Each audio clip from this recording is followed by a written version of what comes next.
welcome back to the WebToTech YouTube channel. Today for this video of WebToTech, I will be showing you how to delete or deactivate your Couchsurfing account. Now to do that, open the Google browser in your PC or in your laptop and then click open new tab. There on the search bar you need to type in couchsurfing.com and press enter. This will open the official web page.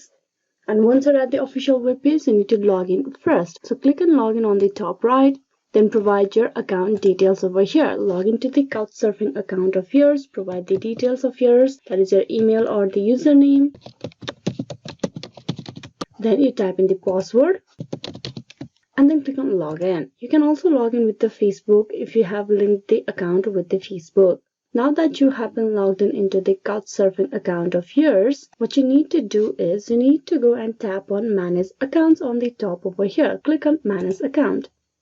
There you will see the option of delete or deactivate. Click that. Now are you sure you want to deactivate your account? Deactivating your account will completely hide your profile and you will no longer receive emails from Couchsurfing. You can always reactivate your account later if you want to come back. So there is an option for you to reactivate as well. So if you want to deactivate your account, you need to click on deactivate. And there's the second option. If you want, you can completely delete your account from Couchsurfing. So there's two processes. Deactivating is a process where you can deactivate for a certain period of time and reactivate it again. But once you choose to delete your account from Couchsurfing, your account will be completely deleted and you will no longer have access to that account. If you want to join Couchsurfing, you will need to create a new account from there. So I'm going to go with the delete your account process. Click that. This is permanent. Your account will be deleted and all your data. So if you are sure, you type in your email address.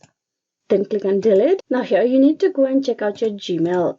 Click open Gmail on your new tab and there you need to open the Couchsurfing mail that has been sent to you. There's the mail. Click open that and here you need to click on the confirm delete. Click that. This will be the final process for you to delete your account. You can see we are sorry to see you go. You no longer have the account on Couchsurfing. Hope this video was useful. Please like and subscribe the WebToTech YouTube channel. Thank you for watching till the very end.